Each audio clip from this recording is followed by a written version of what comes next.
Oke, halo semuanya. Welcome to webinar kita kali ini di UDU Indonesia dengan topik UDU Productivity Apps Tingkatkan Produktivitas Tim. Oke, nice to meet you. Nama saya Jonathan Christopher dan di sini saya adalah functional consultant dari UDU Indonesia.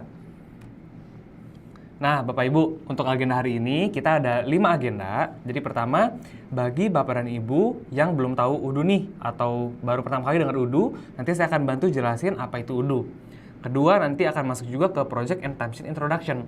Jadi ya seperti topiknya hari ini, kita kan mau bahas Project and Timesheet ya. Nanti saya akan bantu juga jelasin kira-kira Project and Timesheet itu dipakainya buat apa aja sih, gitu ya. Terus ketiga, nanti kita akan melakukan sedikit demo ya Bapak Ibu. Sedikit demo, tapi lebih enak lagi nih kalau misalnya kita ada use case, ya kan. Jadi nanti saya jelasin demonya ngapain, sama use case-nya seperti apa, gitu. Terus nanti di keempat, ada What's Next in UDU 18. Jadi buat konteks Bapak Ibu, di tahun ini UDU itu versi terbarunya adalah versi 18. Jadi nanti terkait aplikasi Project and Timesheet, saya akan jelasin lagi kira-kira ada apa aja sih fitur-fitur yang baru di UDU 18 gitu kan. Terus terakhir nanti kita akan sama-sama masuk ke sesi Q&A gitu ya. Oke, langsung aja, apa itu UDU? Nah, UDU jadi basically all-in-one management software, tampilannya juga user friendly dan customizable gitu. Nah, terus di sini Bapak Ibu di sebelah kiri Bapak Ibu bisa ngeliat nih ada berbagai aplikasi yang kita sering pakai ya sehari-hari. Misalnya untuk aplikasi accounting, aplikasi sales, purchase dan lain-lain itu masing-masing punya aplikasi sendiri gitu. Nah, di sebelah kanan Bapak Ibu bisa lihat semuanya itu digabung jadi all-in-one solution. Jadi dulu itu kita provide aplikasi yang sama, CRM, sales, accounting, manufacturing. Tapi yang unik itu semuanya integrated ke satu sistem. Jadi kalau ada user yang let's say input data di sales atau ada input data di purchase, itu semua integrated ke satu sistem even sampai accountingnya gitu. Nah, disinilah aplikasi-aplikasi dari UDU. Let's say dari kiri atas ya, Bapak Ibu ngelihat ada aplikasi sales app, ke bawah finance app, customization tools, marketing apps, productivity, manufacturing, human resource, operation, even sampai website pun kita provide gitu. Nah, khusus untuk hari ini kita akan membahas terkait aplikasi Project and Timesheet gitu. Nah, hal yang menarik juga Bapak Ibu, jadi buat konteks juga, UDU itu start from dari tahun 2005 ya Bapak Ibu, dan startnya dari Belgium.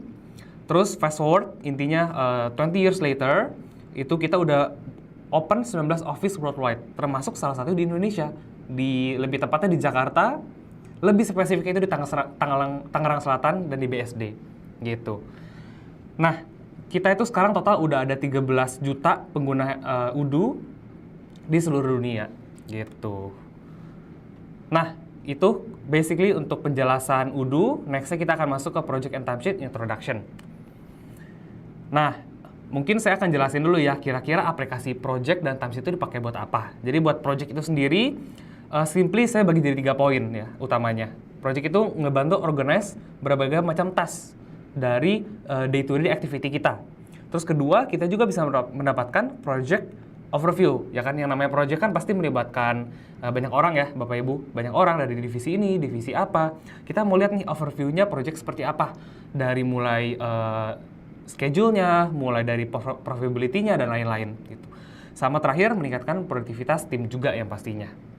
Terus untuk aplikasi timesheet, nah ini agak unik ya, mungkin jarang kita dengar aplikasi timesheet. Jadi timesheet ini bisa ngapain aja? Pertama, kita bisa melacak dan validasi jam kerja. Jadi bagi Bapak dan Ibu yang punya bisnis dan mungkin jualannya lebih ke service oriented ya, jual jasa, dan kita mau tracking nih, kira-kira jasa ini ditagihnya gimana, apakah per jam atau per hari, itu kita bisa pakai aplikasi timesheet Bapak Ibu. Dan juga menyederhanakan penagihan jasa gitu ya. Nah, ini kita langsung aja masuk ke agenda kita yang ketiga, yaitu ke use case-nya. Nah, di sini saya ada use case Bapak Ibu, cukup menarik ya. Jadi, nanti kita akan sama-sama coba demo apakah aplikasi Project and Timesheet, tapi kita pakai cerita, pakai use case gitu. Kita coba baca sama-sama. Jadi di sini use case-nya ada sepasang suami istri nih, Bapak Ibu memutuskan untuk bangun rumah. Ya, mereka mungkin baru nikah, mau bangun rumah nih. Terus rumahnya ini mereka mau desain yang bergaya Nusantara style. Nah, ini mereka cinta Indonesia banget ya, mereka mau gayanya Nusantara. Nah, akhirnya mereka memutuskan untuk datang ke rumah kami. Jadi nanti kita akan sama-sama coba pakai business case namanya rumah kami. Oke, jadi rumah kami itu merupakan sebuah perusahaan yang menyediakan jasa konsultasi furniture dan trading furniture. Oke, jadi sekali lagi ini key point-nya ya, atau kata kuncinya adalah jasa konsultasi furniture dan trading furniture. Jadi nanti kita bukan cuma jual furniturnya, bukan cuma jual barang, tapi kita pun provide jasa konsultasi ya. Jadi ada 2 jenis produk yang kita jual. Nah, bisnis prosesnya kita coba sama-sama lihat di bawah. Cukup simpel sebetulnya. Jadi customer datang, ya kan? Customer datang, terus dia konsultasi secara umum dulu, gratis. Ini free, kita nggak bill. Lalu nanti dari konsultasi umum akan dirujuk ke konsultasi spesialis. Ini mirip seperti rumah sakit ya, Bapak Ibu kalau punya penyakit, ke dokter umum dulu, nanti dokter umum ke dokter spesialis. Kurang lebih proses bisnis kita juga mirip ya. Jadi kita udah konsultasi umum, oke, pasangan suami istri ini tahu gayanya mau gaya Nusantara. Maka nanti kita ada desainer khusus dengan tema Nusantara dan ini berbayar. Jadi ini kita jual konsultasi ini, terakhir baru kita melakukan pembelian dan pasang furniture. Gitu ya, dan paling akhir nanti kita akan bikin lagi invoicing ya. Kita akan tagih ke customer kita gitu.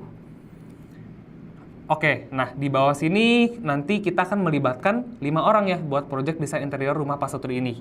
5 orang itu pertama ada lead designer kita, kedua ada asisten designer, ketiga ada tim purchasing-nya, ada logistik juga, sama yang pastinya ada project manager. Nah, nanti kita sebagai siapa? Kita akan merangkap sebagai project manager. Oke, sebagai project manager ada beberapa aktivitas dan tugas setiap divisi yang perlu kita kerjakan nanti gitu. Aktivitasnya apa aja? Pertama, setiap divisi nanti pasti punya tasnya masing-masing ya, Bapak Ibu. Jadi bagian desainer, bagian purchasing, logistik masing-masing punya tasnya, dan itu kita mau catat di UDU. Gimana caranya nanti kita coba sama-sama gitu ya. Terus kedua, jasa konsultasi spesialis itu dicatatnya per Mendes. Jadi kita tadi udah ada spesialis kita, nanti si lead designer ini, kita catatnya itu per Mendes. Kita jual Mendes, kita bill-nya pun Mendes gitu ya. Terus ketiga, ada meeting weekly dengan tim. Nah ini kan pastinya di project kita mau weekly meeting untuk catch up, nanti di UDU-nya kayak gimana, kita sama-sama cobain gitu ya. Terus keempat, aktivitas planning. Jadi nanti kita akan sama-sama bikin aktivitas namanya planning ya. Nah planning ini kan masih abstrak ya, besar nih, luas. Nanti planning ini aktivitasnya kompleks. Dan nanti kita akan coba breakdown satu-satu di dalam tasnya itu. Gimana caranya nanti kita akan coba lagi di aplikasi projectnya.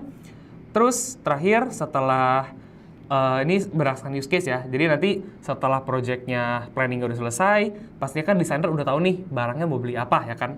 Nanti desainer list nih barangnya. Oh saya mau beli misalnya meja, kursi, dan lain-lain. Itu baru tim purchasing baru bisa beli barang. Jadi nanti kita akan cobain juga tasnya ada blocking ya. Kalau satu tas ini belum selesai, tas berikutnya nggak bisa dilanjutin gitu. Sama terakhir, nanti kita akan sama-sama lihat probability-nya sama status project-nya. Dan ini yang paling penting sih menurut saya. Karena kan at the end of the day, kita walaupun udah input sedemikian rupa data, kita mau melihat dashboard-nya, kita mau lihat profit-nya, mau lihat statusnya gitu. Oke, kita kembali lagi ke PPT-nya. Langsung aja ya, kita cobain use case-nya. Di sini saya udah siapin satu database. Oke, mudah-mudahan cukup kelihatan ya Bapak Ibu. Ini sudah saya zoom juga.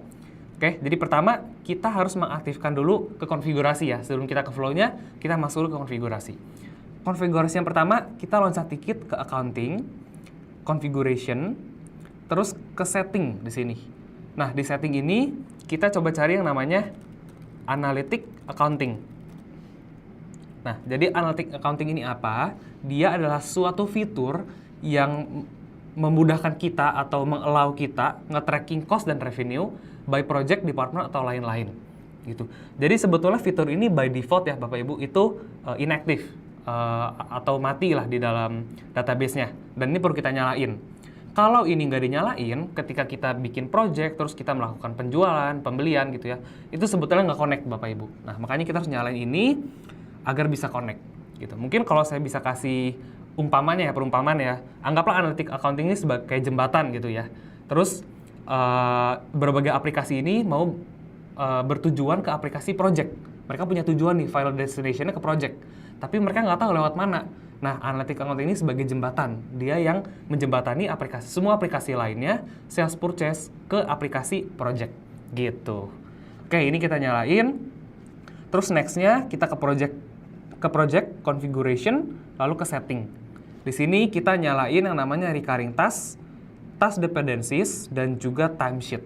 3 ini yang nanti akan kita coba sama-sama demokan based on use case yang tadi udah dijelasin ya Bapak Ibu. Oke, itu next-nya kita masuk ke konfigurasi produk ya.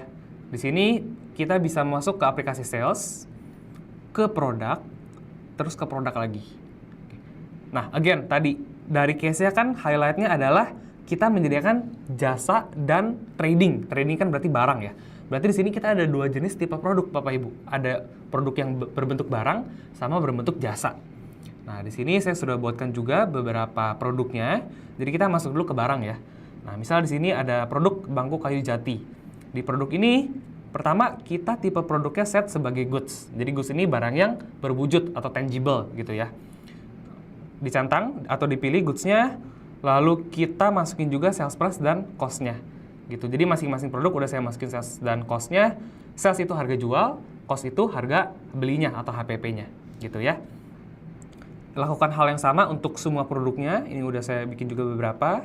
Ya, ada seperti lampu, ada lemari, dan lain-lainnya. Dan satu lagi, kita bikin produk si jasa konsultasinya. Gitu. Nah, si jasa konsultasinya, produk tab-nya kita set sebagai service. Nah, kenapa? Karena kan barangnya produknya nggak berwujud, ya kan? Ini kan jasa, service. Dan yang penting harus kita isi adalah create on order sebagai project. Ini fungsinya apa? Fungsinya nanti ketika kita membuat quotation atau penawaran ke customer kita dan kita klik confirm, nanti secara otomatis project akan kebikin. Jadi ini sangat mempermudah ya Bapak Ibu ketika kita bikin quotation atau sales order, itu project otomatis kebikin. Dan di sini sebetulnya pilihannya banyak, ada nothing, ada task, project and task. Basically kalau kita pilih task, otomatis kebikin task, ya kan? Di sini kita mau coba bikinnya project. Oke, terus kita masuk ke ada sales price sama cost-nya. Sama ya, tapi ini dihitungnya bukan per unit, tapi per days. Karena kan kita tadi jualnya per main days ya, Bapak Ibu. Jadi kita jualnya per harinya kita charge 500.000 gitu. Oke, kurang lebih ini untuk konfigurasi produk jasa, dan produk barangnya. Nah, kita balik lagi ke case-nya nih. Jadi, si pasangan suami istri ini datang nih ke rumah kami, dia udah konsultasi umum, udah tahu nih kebutuhannya mau bergaya Nusantara. Terus sama kita dibikinin nih quotation-nya, penawarannya. Oh nih Bapak Ibu, dapat penawarannya, kita rekomen Bapak Ibu konsultasi dengan spesialis. Nah, maka di sini kita coba bikin quotation-nya ya. Kita buka aplikasi sales, terus kita klik tombol new di sini di bagian kiri atas. Terus kita masukin customer-nya. Nah, karena dia customer baru, nah di sini kan mungkin belum ada ya listnya. Kita bisa masukin aja namanya.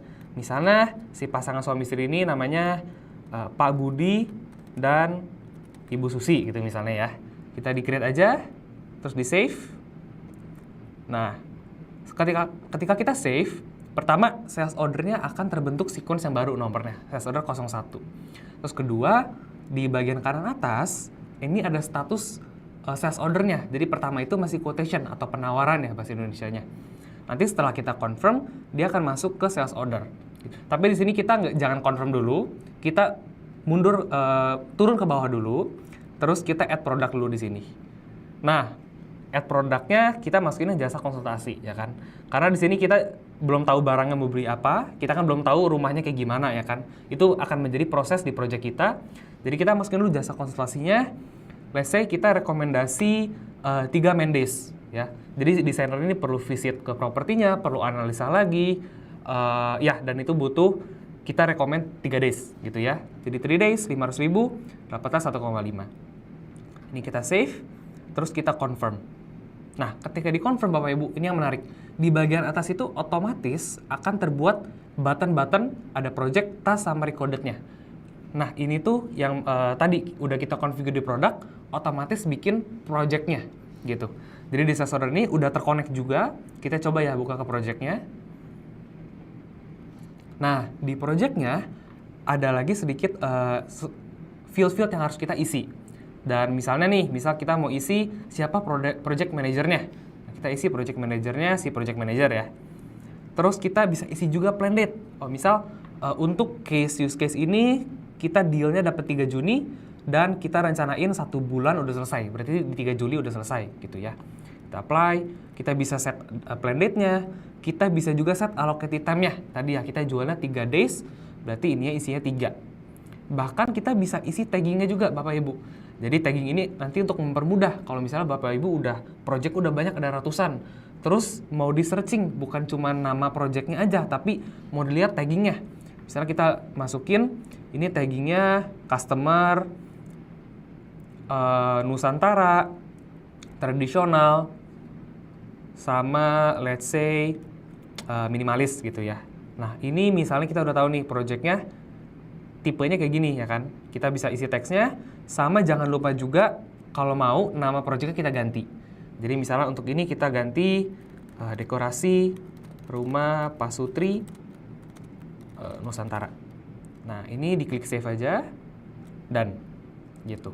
Nah terus nextnya kita masuk ke description Bapak Ibu. Jadi project kita mau melengkapi sedetail mungkin ya. Nah di sini yang menarik kita itu bisa isi berbagai macam hal Bapak Ibu. Bisa kita isi ya words, ataupun di sini ada berbagai komponen, ada structure-nya. Ada kolom, ada tabel banyak. Contoh misalnya saya mau bikin header. Misalnya di sini project description. Oke. Saya kasih separator biar rapi. Terus misal saya mau dikasih juga ada checkbox-nya atau list-nya. Misalnya ini opsi 1, ya, opsi 2, opsi 3. Gitu. Dan ini akan menjadi project description kita. Dan ini panjangnya bisa sampai bawah banget Bapak Ibu. Jadi agar project kita lebih rapih, kita detailkan juga description-nya gitu. Nah, satu hal lagi Bapak Ibu terkait description yang menarik, kita juga sebetulnya udah integrated sama ChatGPT. Jadi misalnya di sini saya mau kasih project description, project ini adalah project dekorasi rumah bergaya Nusantara untuk pasangan suami dan istri. Gini ya. Nah, ini bisa kita select, terus di sini ada pilihan AI. Nah, misal kita klik, kita mau ganti kata-kata ini lebih profesional. Gitu. Kita klik nanti dia akan generate ya, terus kita klik, kita insert di sini. Nah, nanti secara otomatis teksnya akan berubah jadi lebih profesional gitu. Jadi kita udah integrated Bapak Ibu sama ChatGPT. Bapak Ibu mau generate atau mau ngerapihin lagi, itu bisa lewat udunya langsung, nggak perlu buka website lain gitu ya. Oke, ini project kita kelihatannya udah lebih rapi ya Bapak Ibu di sini. Kita balik lagi ke sales order-nya. Nah, dari sales order, kita sebetulnya next-nya butuh bikin task sama recorded timesheet-nya. Tapi dari sini, kita coba jangan akses dari sini ya. Sekarang kita coba dulu ke homepage-nya. Kita masuk ke aplikasi project-nya dulu. Nah, ini adalah tampilan project-project kita yang udah ada. Nah, kebetulan di sini saya udah ada sediain beberapa project, misalnya ada dekorasi kantor, dekorasi rumah. Intinya, semua project Bapak dan Ibu yang bikin di sini akan di listingnya di sini gitu. Nah, dari sini kita bisa ngapain lagi? Nah, misalnya Bapak Ibu mau di set kasih warna nih. Oh, misalnya untuk dekorasi kita kasih warna coklat. Terus di sini ada project juga acara ulang tahun. Nah, mungkin ini lebih project internal ya. Jadi taggingnya internal, terus warnanya mungkin saya warnain ungu gitu. Nah, dari sini kita juga bisa set priority task-nya Bapak Ibu atau project-nya. Jadi project-nya saya kasih bintang. Ketika saya refresh, otomatis project-nya akan ada di bagian kiri atas. Jadi Bapak Ibu kalau project udah ada ratusan, itu nggak perlu repot-repot lagi scroll atas bawah atau searching, itu langsung ada di bagian kiri atas untuk mempermudah gitu. Terakhir masih di tampilan project Bapak Ibu, di sini ada juga project statusnya. Jadi kalau Bapak Ibu misalnya ada banyak project ya, ini kan kasusnya banyak project dan kita tuh mau tracking projectnya kira-kira on track kah atau at risk atau on hold, atau bahkan udah done gitu. Kita bisa set di sini dengan berbagai warna. Oke, misalnya untuk project dekorasi rumah Pasutri kita warnain on track ya, karena project ini baru mulai dan masih on track gitu. Oke, kita langsung masuk aja ke projectnya. Nah, Bapak Ibu di dalam sini, Bapak Ibu bisa lihat ada berbagai stages-nya atau pipeline yang kita namain. Pipeline ini kelihatan seperti kolom ya. Jadi ada to do di sini, ada in progress, ada done, bahkan sampai ada cancelled gitu. Oke. Nah, Bapak Ibu, di sini by default sama Odoo dibikin to do, in progress, done. Tapi kalau misalnya Bapak Ibu, oh saya nggak mau nih tampilannya to do, in progress, atau done. Saya mau tampilannya, ini saya ganti misalnya today, based on a deadline ya misalnya. Ini today. Ini bisa Bapak Ibu, tinggal diklik aja setting, edit, terus saya ganti today. Terus ini ganti tomorrow. Terus ini saya ganti lagi misalnya next week gitu ya, atau minggu depan. Nah, ini juga bisa Bapak Ibu. Tapi di kasus ini saya mau bawainnya sekarang kita bikin staging itu per department, itu juga bisa. Jadi saya ganti misalnya bukan today, tapi saya bikinnya department yang desainernya ya, designer. Terus ada juga department purchasing ya, purchasing. Terus tadi kita ada department logistik sama. Nah, ini udah mentok nih. Gimana cara tambahin baru? Nah, Bapak Ibu di sini kita tinggal klik plus stage aja. Tambahin si project manajernya, gitu ya. Nah, dia di belum ke save. Nah, udah ada di sini. Dan ini bisa kita drag and drop Bapak Ibu. Jadi kalau project manager mau paling depan, itu boleh banget. Tinggal di drag aja, ditarik gini. Gitu. Nah, ini kita udah, tampilannya udah oke nih. Pipeline-nya udah mau based on department. Next-nya gimana? Next-nya kita coba balik dulu ya Bapak Ibu ke case-nya. Jadi case-nya itu sekarang customer udah datang nih, udah konsultasi, terus baru mau mulai konsultasi spesialis. Nah, kita masuk ke case pertama. Setiap divisi memiliki task-nya masing-masing. Jadi di sini kita mau bikin task dari masing-masing departemen. Caranya gimana? Caranya pertama, Bapak Ibu, kita bisa klik tombol new di bagian kiri atas.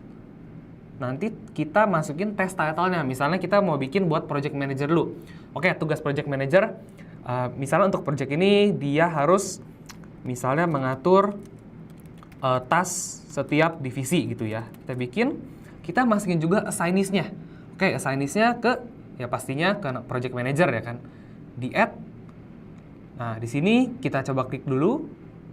Nah, ketika diklik, ini pun bisa kita detailkan. Ini mirip seperti project yang kita udah konfigurasi di awal ya Bapak Ibu. Ini bisa kita configure even further. Teksnya bisa kita tambahin, ya kan. Misalnya teksnya saya tambahin customer tadi ya. Bahkan deadline-nya bisa kita set juga Bapak Ibu. Nah, dari deadline ini misalnya, oke, untuk task tiap divisi, tadi kan project kita 1 bulan ya Bapak Ibu, cukup mepet nih deadline-nya kita. Maka deadline si task ininya kita harus lebih cepat lagi. Jadi, oke, misalnya dari tanggal 3 sampai tanggal 4 ya. Jadi kita kasih 1 hari, semua task tiap divisi itu harus sudah dibikin. Kita kasih 1 hari. Gitu. Nah, ini kita save aja. Oke, ini saya nolin dulu. Nah, ini bisa kita konfigurasi gini, description ditambahin juga boleh. Gitu. Nah, kita balik lagi, ini jadi satulah task. Gitu. Mau bikin lagi, bisa klik tombol new. Atau Bapak Ibu kalau mau bikinnya langsung di dalam pipeline-nya atau di stages-nya ya Bapak Ibu, itu tinggal diklik aja Bapak Ibu di sini. Tanda plus, quick add. Designer, misalnya designer task-nya on-site visit ke lokasi klien gitu kan. Pastinya desainer butuh cek dulu dong ruangannya, kira-kira cocok buat apa. Kalau gaya Nusantara, kira-kira ukuran kursi atau mejanya berapa, itu kan perlu diukur ya. Kita masukin assignee-nya lead designer sama si asisten desainernya. Tinggal di-add. Nah, nanti muncul di sini. Kita jangan lupa kasih deadline-nya ya. Oke, untuk ini kita masukin dari tanggal 4 sampai tanggal 11. Jadi 1 minggu ya kita kasih jangka waktunya.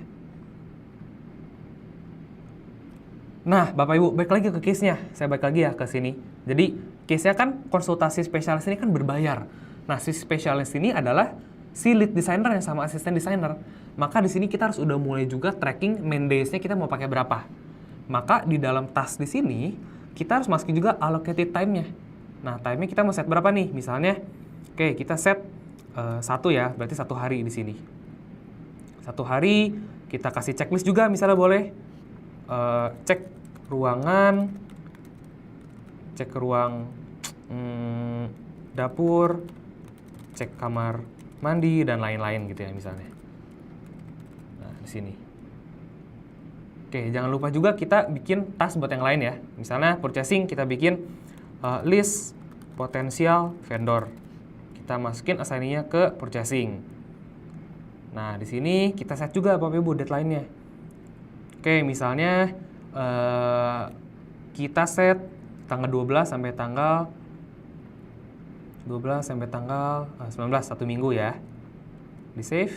Terus terakhir bagian logistik, mungkin dia ada juga task seperti list existing inventory. Jadi kalau misalnya barangnya udah ada nih di gudang kita, itu kita bisa assign juga ke tim logistik gitu.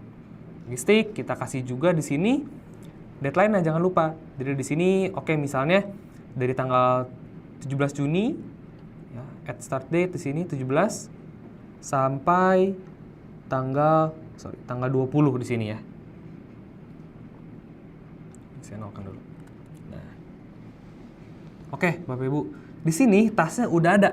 Masing-masing divisi ini, masing-masing divisi udah ada setiap tasnya masing-masing. Nah, sekarang saya mau ngelihat nih. Ini tampilannya nggak enak, saya mau ngelihatnya based on kalender atau Gantt chart. Biar saya bisa ngelihat di tanggal berapa ada tas apa. Nah, Bapak Ibu itu bisa di bagian kanan atas, kita juga provide berbagai macam tampilan sebetulnya.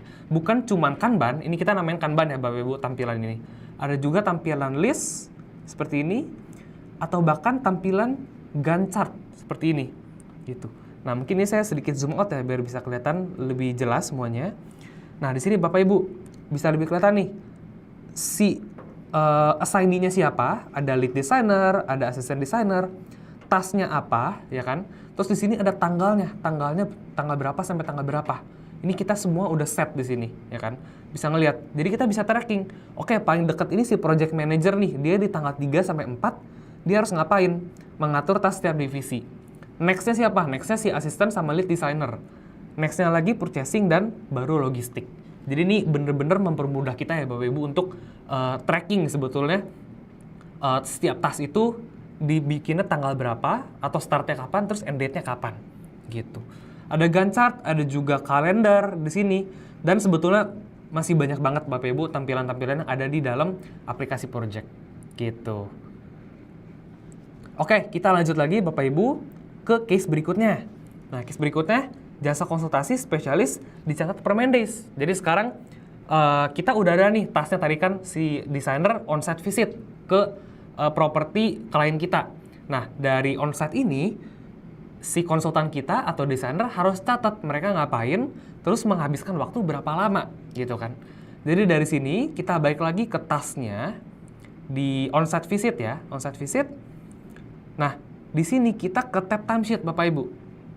Nah, di sini barulah dicatat. Dan ini nggak harus kita, Bapak Ibu ya, mencatat sebagai project manager, tapi assignee-nya yang harus catat. Jadi dia bakal klik di sini, oke, date-nya tanggal 4 ya misalnya. Terus dimasukin juga description-nya. Employee-nya dulu ya Bapak Ibu. Employee-nya kita set lead designer. Saya misalnya hari ini visit ke properti ya kan. Terus analisa ruangan sama list barang lah, misalnya list barang atau furniture yang mau dibeli ya. Nah, di save, jangan lupa time span-nya dicatat juga.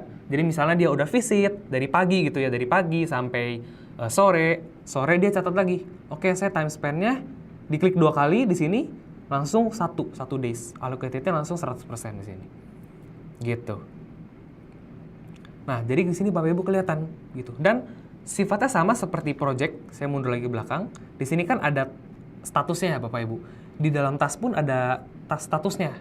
Nah, di sini statusnya mungkin lebih ke approve, cancel atau done ya. Jadi ada in progress, change request, approve, terus di bawahnya ada cancel atau done. Oh, misalnya buat task yang ini udah approve, yang mengatur approve, tapi yang list potential mungkin masih in progress ya, sama list existing masih in progress. Nanti kita bisa ngeliat juga based on warnanya, Bapak Ibu di sini. Gitu. Nah, kita udah kecatat nih, berarti sekarang si konsultan kita atau desainernya udah ke rumahnya, udah tahu mau beli apa gitu kan. Nah, terus di sini kita ada juga weekly meeting sama tim. Nah, gimana cara setupnya? Apakah kita setiap minggu bikinin tas baru? Itu juga bisa ya Bapak Ibu, tapi kita nggak pakai cara itu karena sebetulnya repot. Caranya gimana? Kita tinggal bikin new lagi, kita set weekly meeting di sini. Assign-nya ya semua kita harus ikut ya Bapak Ibu, 5 orang ini harus ikut. Ya, diklik add aja. Terus dari sini, oke, kita set deadline-nya, misal meetingnya itu setiap hari Jumat jam 9 pagi misalnya. Nah, terus Bapak Ibu di sini nih, ini kata kuncinya atau fitur kuncinya lah, adalah recurrent. Ini kita klik, terus ada repeat every kapan, misalnya once every apa, bisa days, bisa week, bisa month, bisa year. Kita setnya week. Sampai kapan? Sampai ada forever atau until tanggal tertentu. Nah, misalnya kita ya udah sampai forever, pokoknya sampai projectnya beres, tasnya baru selesai, tas recurring ini. Jadi kita setnya weekly. Gitu. Nah, nanti si recurring task ini ya dia bakal bikin lagi minggu depan gitu. Nah, mungkin ini harus ditunggu dulu ya Bapak Ibu. Intinya nanti pas hari Jumat si task ini udah di deadline-nya, udah di jam 9 nih. Nanti akan kebikin task baru si weekly meeting yang baru gitu. Jadi kita nggak perlu bikin lagi manually ya kan. Manually kan sebetulnya rawan. Pertama rawan error, terus kadang orang tuh ya memang suka lupa aja gitu kan. Jadi kita setnya weekly biar sama sistem dibikinin otomatis gitu. Nah, ini kita set weekly meeting, even kita bisa set priority gitu. Jadi ini akan selalu muncul di paling atas. Gitu. Oke, berarti kita udah cover 3 use case ya Bapak Ibu, dari divisi masing-masing task, jasa konsultasi, terus ada meeting weekly. Sekarang nextnya kita mau aktivitas planning. Tadi ya, kita mau bikin satu task yang begitu istilahnya begitu kompleks ya, karena kan di dalam task planning ini banyak hal yang harus kita kerjakan. Nah, jadi dari planning ini kita mau breakdown even further. Planning ini ada task A, ada task B, task C, dan seterusnya gitu. Caranya gimana? Caranya Bapak Ibu, kita bisa klik tombol new lagi. Atau misalnya kita planning mau dibikin di ini ya, di designer ya. Designer bikin baru, kita namain misalnya grand planning gitu ya. Grand planning biar kelihatannya besar gitu. Kita libatkan lead designer, ada assistant designer, purchasing, sama logistik deh misal. Nah, di-add aja. Nah, dari grand planning ini, kita sebetulnya bisa detailin di sini Bapak Ibu ya, deskripsi ini. Tapi yang saya mau highlight di sini adalah fitur subtask di sini Bapak Ibu. Jadi, di dalam task itu bisa ada task kecil. Nah, itu namanya subtask gitu. Caranya simple, jadi kita tinggal klik tombol subtask aja di sini, terus klik add align di sini. Gitu. Nah, nanti dari grand planning ini kira-kira task pertama ngapain? Oke, misalnya pertama listing furniture yang mau dibeli gitu kan. Pertama listing. Terus kedua dari planning kita misalnya mengatur budget ya kan. Kita nggak bisa kita udah ada nih quotation-nya, kita udah ada budgetnya, nggak bisa kita spend berapapun gitu kan. Nanti nggak sesuai budget customer. Jadi kita ngatur budget. Terus juga misalnya terakhir nih kita ada juga misalnya mengatur jadwal, ya let's say jadwal pembelian. Nah, jadi kapan si purchase ini harus bikin PO-nya gitu ya. Nah, ini Bapak Ibu. Jadi dari satu planning ini atau satu task, kita punya task yang kecil-kecilnya gitu.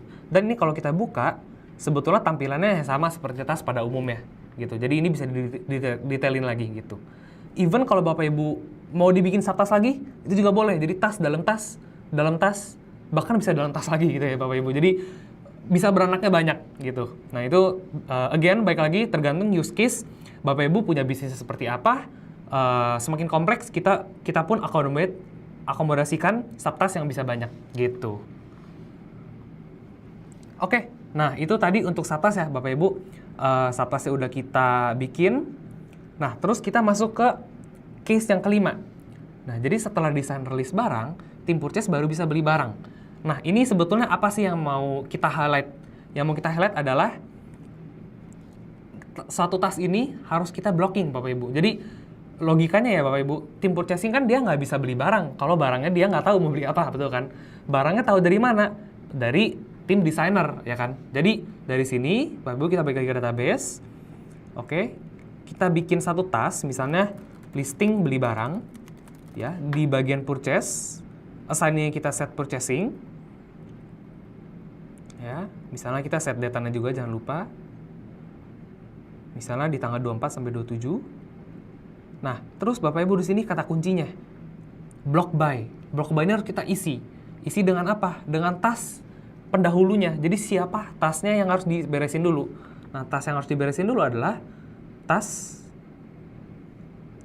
ini, list furniture yang mau dibeli dari subtas yang udah kita bikin. Gitu. Di save dulu. Terus mungkin tadi ya Bapak Ibu di grand planning, di subtasnya di view dulu. Ini deadline-nya juga jangan lupa kita set ya Bapak Ibu. Jadi tadi untuk beli barang itu di tanggal 24 sampai 27. Minimal tanggal 17 sampai 18-nya tuh ya si listing harus udah selesai gitu kan, biar tim purchase nggak terlalu telat beli barangnya. Gitu. Sorry, ini kita nolin. Oke. Nah, efeknya apa Bapak Ibu kalau kita set block buy tadi? Kalau kita set block buy, pertama si status tasnya itu jadi waiting gitu. Dikasih tahu juga this task is blocked by another unfinished task. Jadi tas si yang listing barang itu harus diselesain dulu, baru ini bisa jalan. Cara selesainya tinggal diklik done aja. Cuman ini jangan kita klik done sekarang ya. Ini kita biarin dulu aja gitu. Nah, jadi kita udah set nih ada blockingnya gitu. Nah, terus kita udah bikin nih sedemikian case. Sekarang saya mau lihat lagi Gantt chart-nya bentuknya gimana. Apakah masih sama aja atau udah ada tampilan lainnya biar lebih rapi gitu kelihatannya. Sekarang kalau kita ke Gantt chart, Bapak Ibu. Nah, di sini udah ada juga, jadi lebih lengkap sekarang ya kan. Kita udah set lagi tadi berbagai tasnya gitu kan. Berbagai tasnya. Dan juga di sini Nah, dan juga di sini kita bisa cek juga kira-kira ada berapa tas sih di bawah sini. Oh, misalnya di tanggal 17, 18, 19 ada 2 tas di dalam satu hari gitu. Nah, basically Bapak Ibu kayak gini, dan ini ya kita bisa extend, bisa di zoom out ataupun bisa di zoom in. Gitu. Oke, nah Bapak Ibu, kita berarti di sini ya Bapak Ibu udah sampai step yang kelima nih. Kita udah purchase barang, udah list barang, purchase barang. Terus sekarang masuk ke aplikasi lainnya. Jadi kita udah tahu nih barang-barangnya apa di sini. Next-nya gimana kita mau bikin PO, gimana cara kita lihat probability-nya gitu kan. Caranya cukup simpel Bapak Ibu. Kita bisa balik ke homepage, buka aplikasinya. Ini sebetulnya cara yang standarnya. Tapi di sini saya mau pakai cara khusus Bapak Ibu, cara spesial. Dan ini fitur baru Bapak Ibu di UDO 18. Fiturnya apa? Di bagian kanan atas Bapak Ibu, ini ada tombol option. Kalau kita klik, ini tuh kita bisa buka berbagai aplikasi yang ada di UDO ya. Klik satu. Nah, jadi dari satu project ini, satu project yang besar, ini kita bisa lihat udah timesheet apa, sales ordernya apa, ya kan, purchase-nya apa, vendor bill-nya apa, dan lain-lain gitu. Nah, dari sini case-nya, baik lagi ya Bapak Ibu, kita udah tahu nih tim purchasing udah tahu mau beli barang apa, ya kan. Next-nya ngapain? Next-nya kita bikin PO, ya kan. Bikin PO, tinggal klik aja tombol purchase order di sini, diklik tombol new, tinggal masukin bikin PO. Dan PO ini pun tampilannya mirip seperti sales order. Jadi kita isi instead of customer, kita isi vendornya, vendor perabot, terus kita isi juga si produk-produknya. Kayak kita misalnya udah tahu nih, kita bakal beli bangku kayu jati, lampu, misalnya bangkunya 4 gitu ya. Lampunya 2, meja kopi 1, tapestry gantung motif batiknya ini buat dekorasi ya Bapak Ibu. 3 misalnya. Terus ada produk apa lagi ya? Sama lemari 1 gitu. Nah, dapat nih totalnya kita beli barang habis 10,2 juta Bapak Ibu. Nah, saya sambil zoom sini biar lebih kelihatan ya. Nah, totalnya 10,2 juta. Nah, di sini Bapak Ibu tinggal kita confirm aja. Set.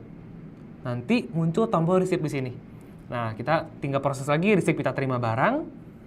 Dan jangan lupa Bapak Ibu, kita pun ditagih sama vendor ya kan. Jadi, setelah kita validasi, kita create bill-nya di sini. Ya, dimasukin oke, kita ditagihnya misal di tanggal ya let's say tanggal 3 gitu ya. Oke, ini udah masuk accounting Bapak Ibu. Bahkan di sini udah ada jurnalnya ya, udah ada chart of account-nya bagian akunnya. Tapi saya nggak jelasin detail ini karena ini udah another topic. Oke, intinya kita udah masuk ke accounting, tinggal kita confirm. Udah selesai sampai sini. Sekarang kita coba Bapak Ibu balik ke projectnya lagi. Nah, dari sini Bapak Ibu jangan lupa tadi itu kita baru bikin PO-nya. Sekarang kita mau coba tambahin lagi sales order-nya. Nah, Bapak Ibu kalau ingat tadi di awal kita kan baru masukin produk jasa konsultasi ya. Kita sebetulnya belum masukin barangnya yang mau kita jual. Nah, di sini kita harus add lagi Bapak Ibu produknya. Jadi tadi ya kita bangkunya tadi 24, meja kopinya 1, lemarinya 1, lampunya 2 tadi, terus dekorasinya 3 ya. Nah, di sini Bapak Ibu tinggal di save. Otomatis ada tombol baru Bapak Ibu di sini. Namanya delivery ya kan. Logikanya kalau jasa kita confirm bikin project, kalau barang kita confirm bikin delivery ya kan. Berarti kita di sini bikin delivery, tinggal divalidasi aja. Nah, validasi. Terus jangan lupa kita bikin invoice-nya. Kita mau tagih ke si Pak Budi sama Bu Susi ya kan. Kita bikin create invoice. Oke, kalau udah kita confirm. Gitu. Nah, Bapak Ibu sekarang kita balik lagi ke project-nya. Nah, di project ini Bapak Ibu, sekarang kalau kita balik lagi ke tab-tabnya, misalnya tab timesheet, sales order, invoice, ini udah ke-connect semua Bapak Ibu. Jadi, di satu project ini kita tahu, project ini connect ke sales order 01, project ini connect ke invoice 01, project ini connect ke purchase 01, dan seterusnya Bapak Ibu. Jadi, ini kan baru satu record ya Bapak Ibu, ngeliatnya masih gampang. Tapi kalau recordnya ada banyak, misalnya project ini PO-nya bukan cuma satu, tapi belinya kecil-kecilan, ada 100 PO. Ini semua bakal ke list Bapak Ibu, bakal ke-track juga. Jadi Bapak Ibu nggak perlu checking lagi, oh ini PO waktu itu bikinnya buat project apa ya. Ini udah ke list semua dalam satu project yang sama, gitu. Nah, satu lagi Bapak Ibu, ada satu menu yang saya mau tunjukin, yaitu si menu dashboard-nya. Ini adalah highlight atau si profitability-nya ya Bapak Ibu. Jadi dari tampilan ini informasinya banyak kan, kita coba cek satu persatu.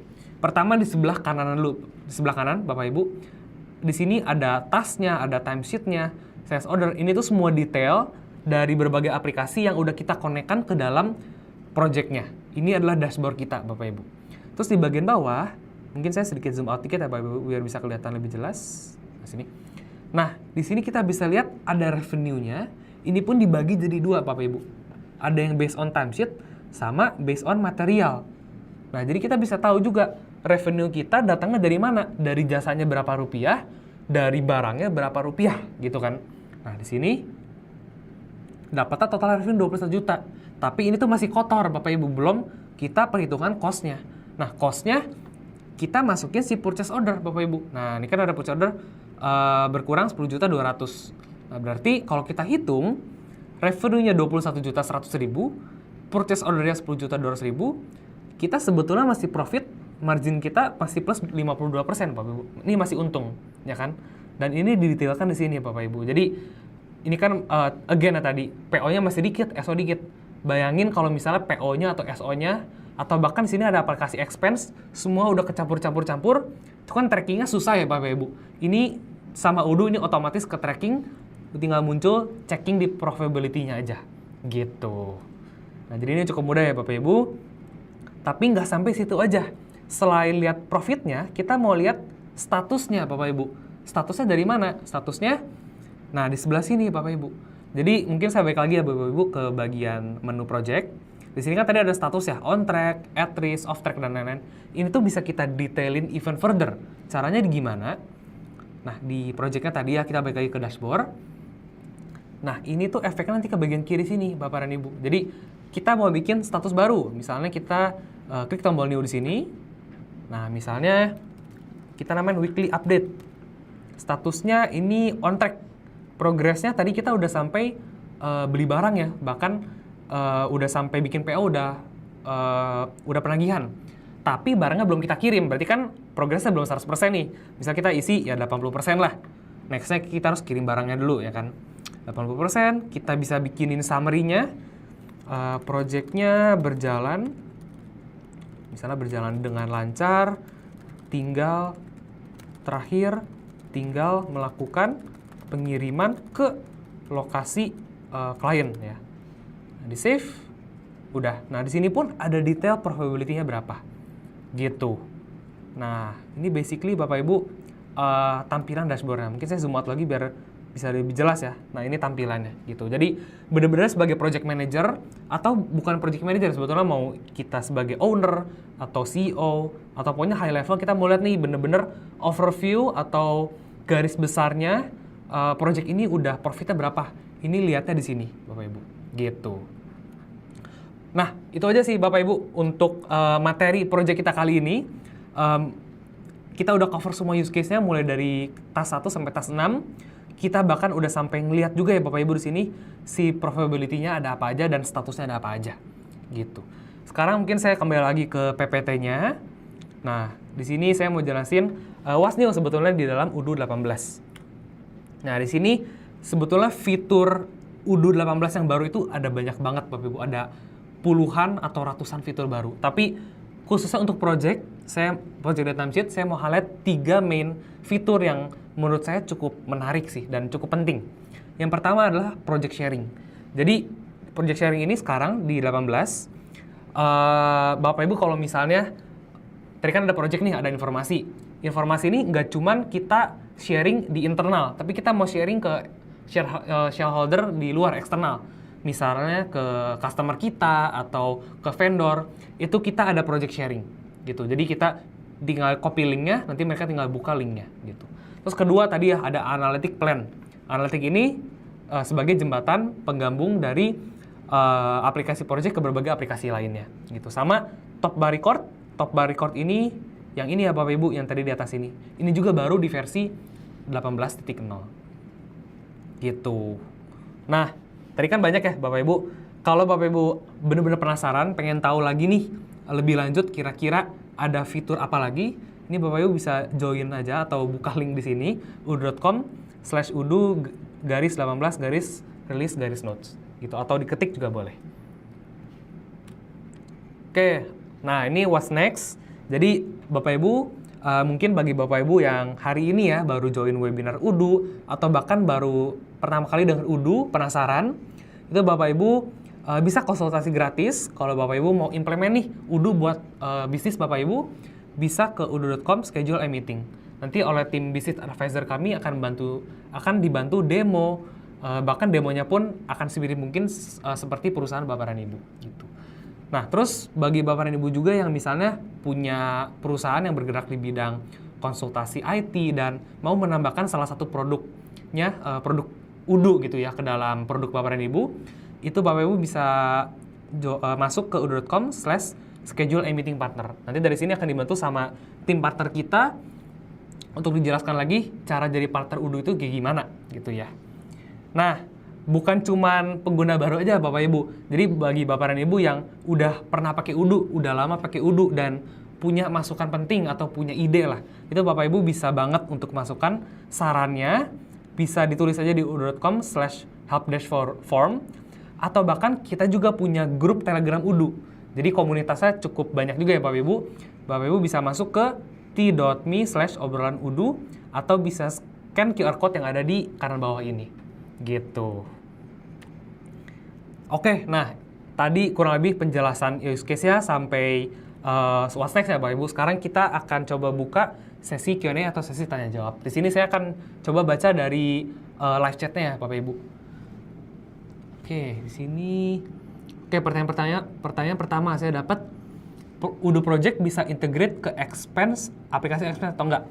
Oke, ini jawabannya bisa ya Bapak Ibu. Jadi bahkan di sini pun saya balik lagi ke database ya Bapak Ibu di sini. Di aplikasi ini kita bisa connect ke expense. Expense yang dimaksud apa? Expense yang dimaksud adalah aplikasi expense ini Bapak Ibu. Jadi aplikasi expense ini fungsinya ya, secara fungsi dia itu mencatat pengeluaran employee kita. Jadi contohnya kalau misalnya di project yang tadi ya, project dekorasi, si desainernya ternyata setelah on-site visit atau misalnya si tim logistik deh, yang tim bantu pasang di tempat, dia bantu pasang, terus dia ada pengeluaran tidak terduga, dia harus beli baut atau apa, dia bisa submit expense ke sini, nanti akan dihitungkan sebagai profitability project kita juga. Jadi ya pertanyaannya apakah integrate? Jawabannya integrate ya Bapak Ibu. Oke, nah nextnya kita coba cek lagi. Apakah timesheet bisa dicatat per jam atau menit dan bukan per hari? Oke, tadi kan case-nya kita coba catatnya kan main days ya Bapak Ibu, setengah hari sama one day. Apakah bisa per jam atau per menit? Yes, itu bisa. Fiturnya di mana Bapak Ibu? Di aplikasi timesheet. Nah, ini pun tadi sebetulnya kita heavy-nya bahas di project ya Bapak Ibu. Di timesheet-nya nggak gitu heavy, tapi sebetulnya fungsinya sama. Di timesheet ini kita mencatat timesheet, di bagian configuration, di settings, ini ada pilihan hours, slash minutes, atau days, atau half day gitu. Kalau Bapak Ibu mau pilih yang hours, tinggal diklik ini aja, terus di save gitu. Oke, saya coba scroll ke bawah.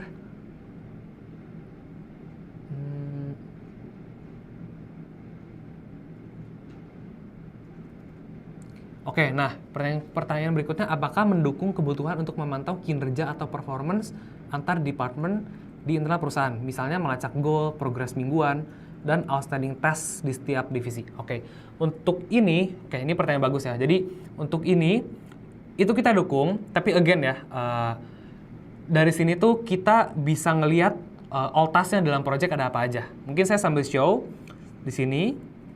Bapak Ibu. Jadi di menu ini Bapak Ibu, tadi mungkin saya tunjukin di task ya. Kita itu ada my task sama all task di sini. Nah, kalau my task ini adalah semua task yang kita sebagai assignee-nya. Nah, kita bisa lihat all task sebetulnya di sini. Nah, all task ini dia nggak ngelihat dari cuma satu project aja, dia ngelihat dari semua project, semua assignee. Nah, dari sini kita bisa tracking sebetulnya Bapak Ibu, kira-kira si assignee ini ya kita bisa lihat Gantt chart, atau bahkan kita bisa lihat pivot. Pivot ini misalnya based on assignee. Terus dari assignee ini kita lihat, misalnya kita setnya di status, ada gak ya? Nah, status. Nah, dari status kita bisa cek, oh misalnya si user ini dia statusnya udah sampai mana. Nah, dari sini kita bisa tracking kira-kira assignee mana dia statusnya udah di mana gitu. Atau misalnya tadi stages-nya bukan based on department, tapi stages-nya based on new, in progress, atau done. Nah, berarti kan kita bisa bagi stages-nya ya Bapak Ibu. Nanti di sini ada new, ada in progress, atau done. Kita bisa lihat count-nya. Oh, misalnya si project manager done-nya udah banyak, tapi si logistik misalnya in progress-nya masih banyak. Berarti si logistik ini nih yang harus kita cek lagi, dia udah istilahnya tasnya udah diselesain atau belum gitu kan. Bisa pakai ini sih Bapak Ibu untuk tracking progress-nya. Gitu. Oke, next-nya. Oke, kalau UOM-nya menggunakan main days dan main hours, timesheet keseluruhan menggunakan UOM apa? Apa unit conversion-nya bisa menggunakan unit conversion yang beda-beda karena working hours-nya beda-beda? Mohon solusi. Yes. Ini pertanyaan cukup menarik juga Bapak Ibu. Jadi untuk ini sebetulnya bisa Bapak Ibu. Di mana kuncinya? Kuncinya sebetulnya di produknya. Jadi tadi kan kita bikin satu produk ya Bapak Ibu, jasa konsultasi, unitnya days. Tapi kalau misalnya Bapak Ibu jualnya ada produk lain dan dia bukan days, misalnya hitungnya per menit atau per jam, sebetulnya tinggal dibikin produk baru lagi aja. Misalnya saya namain jasa kurung jam gitu ya. Nah, si satuan ini yang kita edit lagi di sini. Oh, misalnya kita setnya hours di sini. Terus misalnya nih, oh ternyata bukan hours atau days. Misalnya saya punya satuan khusus gitu ya Bapak Ibu. Satuan khusus untuk waktu. Misalnya per 6 jam atau per 4 jam. Apakah bisa? Yes, itu juga bisa Bapak Ibu. Kita tinggal masuk configuration. Kita tuh punya konfigurasi sendiri untuk UOM categories atau satuan unit of measure-nya. Dari UOM categories ini ada satu tipe namanya working time. Nah, ini bisa kita tambahin aja Bapak Ibu. Default-nya ada hours sama days. Kita bisa set lagi misalnya week gitu, week. Satuannya kan ini ya days ya, reference-nya. Misalnya satu week berapa? Bigger than 7 kali lebih besar dari days gitu. Intinya ini benar-benar fleksibel sih Bapak Ibu. Jadi kalau Bapak dan Ibu punya satuan yang unik, bukan cuma hours saja, misalnya ada unit, volume, surface dan lain-lain, itu setupnya tinggal di sini aja. Terus bikin produknya sesuaiin sama dia unitnya apa gitu. Untuk portal user, apakah bisa user yang bukan internal user bisa edit progress task-nya? Oke, ini sebetulnya related ke fitur baru kita ya, yang kita bisa share project task-nya. Nah, itu kita coba aja ya Bapak Ibu sama-sama. Jadi di sini kita ke aplikasi project. Nah, di sini kita bisa share project Bapak Ibu. Share project, dan ini public link, bisa kita copy. Gitu.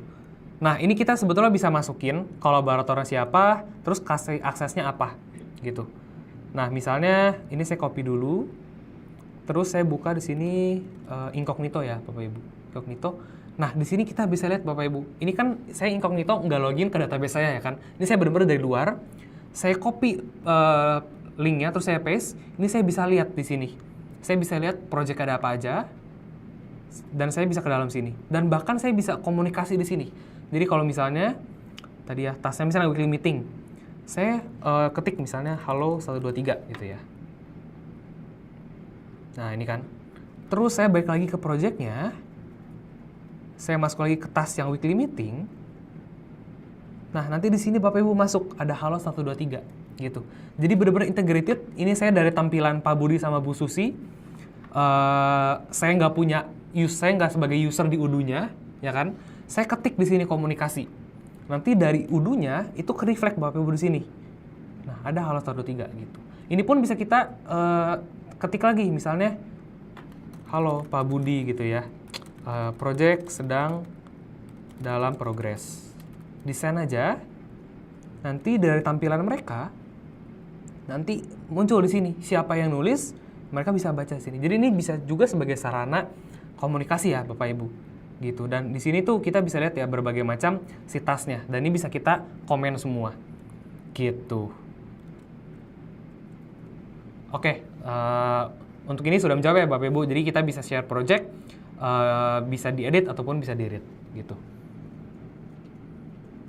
Oke, kita coba cek lagi. List project yang ada di... Oke, jadi di sini ada pertanyaan, list project yang ada, apakah bisa dikategorikan? Bisa dikategorikan tidak ya? Misal, tiap divisi memiliki project masing-masing, jadi perlu dikategorikan projectnya berdasarkan divisi. Oke, ini good question sebetulnya. Jadi untuk yang ini, saya coba close dulu. Nah, di sini sebetulnya, again Bapak Ibu, kita bisa pakai yang namanya tagging di sini. Jadi kalau kita pakai tagging, ya kita taggingnya bukan cuman set, misalnya ini customer atau internal, ini tipenya apa, kita bisa set juga ini sebagai divisinya. Jadi kalau misalnya sekarang saya coba tagnya saya masukin di ini ya, designer. Saya masukin dulu beberapa di sini, designer, terus purchasing, saya masukin purchasing.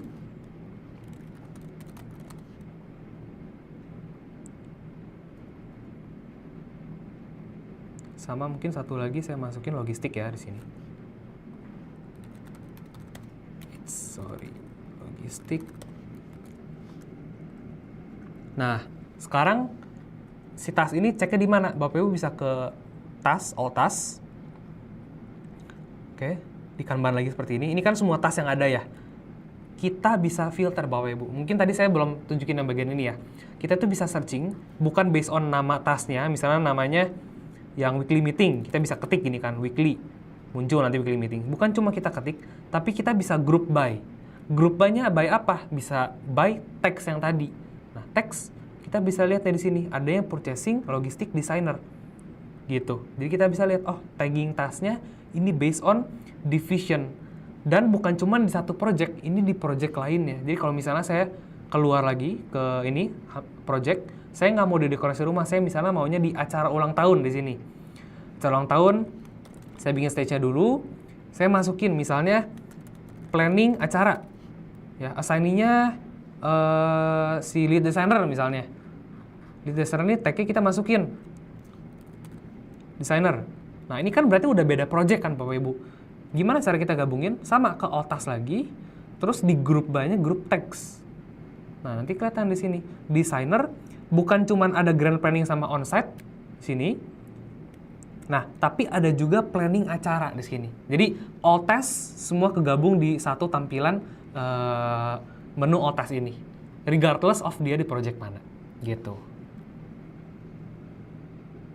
Oke, terus next pertanyaan berikutnya, kita masuk lagi. Jika projectnya ada pengeluaran seperti biaya transportasi, akomodasi, dan lain-lain, itu dicatatnya di mana ya? Agar bisa terrecord di profitability project. Oke, ini pertanyaan bagus juga. Sebetulnya tadi di awal udah ditanya, tapi ini mungkin kita sedikit quick demo aja ya Bapak Ibu. Jadi kita bisa pakai aplikasi ini, expenses. Kita coba bikin new. Dari expenses ini misalnya tadi ya, ada biaya tidak terduga. Misalnya kurung harus beli baut. Misalnya tadi ketika tim logistik kirim barang ke lokasi, terus tim logistik juga mungkin yang bantu pasangin furniture-nya, ternyata bautnya kurang dan kita harus beli. Jadi si orangnya atau logistiknya, tim logistik dia akan beli barangnya, itu kan biaya tidak terduga ya, di luar budget. Pakainya expense. Ya. Oke, kita masukin dulu kategorinya. Kategorinya misalnya biaya tidak terduga. Totalnya kita masukin juga. Jadi si tim logistik ini harus input dia ngeluarin berapa duit gitu ya. Oh misalnya dia beli baut, ya let's say kita angkanya gedein aja ya biar kelihatan. Misalnya 900.000 deh. 900.000. Sebelum itu kita sambil cek dulu profitability-nya kita ada berapa ya Bapak Ibu biar nggak lupa. Tadi ya profitnya kita masih di 10,9. Tapi sekarang kita ada biaya tidak terduga 900.000. Berarti nanti harusnya profitnya 10 juta ya Bapak Ibu. Ini kita create report, ya, submit ke manager, approve, ya. Bahkan sampai kita posting ke journal entry-nya, ya kan. Nah di sini kita coba refresh. Nah ini Bapak Ibu udah kepotong jadi 10 juta. Dan bahkan dia bisa ngedetailin juga Bapak Ibu. Di bagian purchase-nya berapa, di sini juga di split lagi, ada expense-nya berapa. Sama seperti revenue, ya kan di split, ada time sheet sama material, ini pun di split, ada yang PO, ada yang expense gitu. Jadi ya ini nge-refresh juga, bukan cuma dari PO/SO, tapi dari aplikasi expense juga yang ada di sini ya Bapak Ibu tadi, di bagian atas ini, gitu. Nah, jangan lupa juga kata kuncinya analitik ya Bapak Ibu. Ini adalah jembatan kita lah. Ini jembatan kita. Nggak ada ini, sebetulnya nggak gitu ke koneksi. Gitu. Oke, apakah mode UDO sudah terintegrasi semua? Atau perlu integrasi sendiri untuk mode-mode yang ingin saling terintegrasi? Oke, sebetulnya untuk ini Bapak Ibu, dibilang semua aplikasi benar-benar semua, sebetulnya itu ini dalam konteks ke project ya Bapak Ibu. Kalau dibilang semua sebetulnya enggak juga. Misalnya di sini kita ada aplikasi apa ya? POS, point of sale. Ini apakah connect ke project? Sebetulnya enggak juga sih Bapak Ibu, karena lebih ke sifat nature-nya. Point of sale kan dia jualan di toko gitu kan. Tapi project kan dia beda lagi. Base-nya kan kita jualan jasa kan biasanya.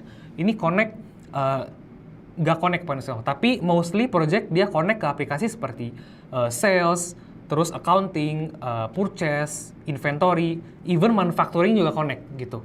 Tapi dibilang semua 100% ya enggak sih. Karena again baik lagi tergantung case-nya gimana. Kita pun kalau connect ke semua itu jadi pusing banget sih Bapak Ibu. Karena kita aplikasi ada bener-bener banyak. Kalau semuanya connect nanti tab di atas pun akan jadi overpopulated lah gitu.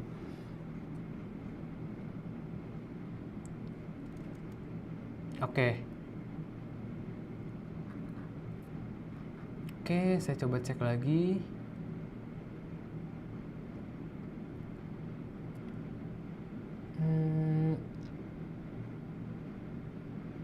Oke, apakah UDO bisa digunakan untuk menghitung HPP mulai dari pembelian barang, working proses hingga barang jadi? Kayak mungkin ini lebih pertanyaan ke manufacturing ya Bapak Ibu. Tapi saya mungkin jawab dikit aja. Jadi yes, jawabannya bisa. Kita itu intinya ini konteks buat manufacturing ya. Kalau manufacturing itu ya kita bikin BUMN, nanti dari situ kita bisa hitung HPP-nya. Gitu sih. Oke, kayaknya saya rasa waktunya udah hampir mau selesai juga Bapak Ibu.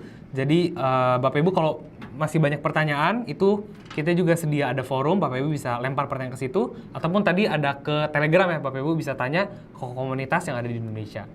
Gitu. Nah, balik lagi ke PPT-nya. Oke. Nah, jadi mungkin itu aja sekian dari saya yang harus saya sampaikan. Terakhir mungkin bagi Bapak dan Ibu yang penasaran mau coba UDO tapi nggak mau call dulu nih sama tim business advisor, tapi mau bener-bener cobain dulu pakai UDO gimana caranya, mau coba dulu testing-testing, itu Bapak Ibu bisa join ke udo.com/trial. Bapak Ibu bisa bikin database sendiri, bisa input produknya, dan ini gratis Bapak Ibu, nggak dikenakan biaya apapun. langsung aja dicoba, buka di sini gitu. Oke, sebagai penutup mungkin Bapak Ibu, thank you udah join. Jangan lupa video ini di like, di komen, dan juga di subscribe ya. Kita ketemu lagi di sesi webinar berikutnya. Sampai jumpa, bye-bye.